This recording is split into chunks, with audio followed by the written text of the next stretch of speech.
Now, Ukraine's military chief says Russia is concentrating its main forces for an attack on northern Luhansk from 9 directions. And that's as the Russian Defense Ministry said Wednesday its troops destroyed large shipments of NATO-supplied weapons in multiple areas.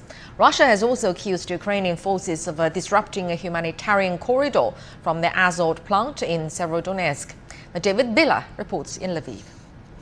What happened, according to the Russians, is that soon after it was opened, the Ukrainians began shelling that corridor. Also, just to remind everyone, there are roughly 550 civilians inside, and Russia said it was opening this corridor in response to a request from Ukraine to bring the people to Svatovo in the Luhansk People's Republic.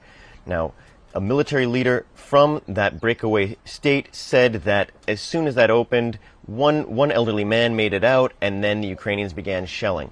It's not clear why Ukraine would have started shelling this corridor, or if it even did, but it may be a rejection of the terms that Russia gave, which is that all the soldiers inside of the plant had to lay down their arms, had to wave white flags, and the fighting in the city is still going strong.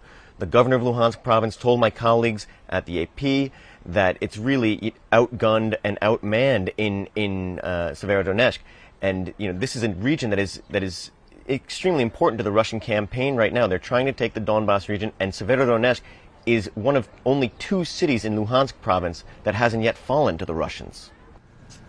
And the Biden administration has announced another $1 billion in military aid for Ukraine, and the package will include shipments of additional howitzers, ammunition, and coastal defense systems. U.S. Defense Secretary Lloyd Austin told NATO defense ministers meeting in Brussels the conflict is at a pivotal moment, and he urged the NATO allies to offer more help. And a NATO summit in Madrid later this month is expected to agree an assistance package. Secretary General Jens Stoltenberg said the move is very much to help Ukraine to transit to NATO standard gear. Russian Deputy Foreign Minister Sergei Ryabkov told Russian state TV the U.S. continues to play with fire. It said Russia urges the West to display the utmost caution and refrain from exacerbation and from flooding Kyiv with weapons.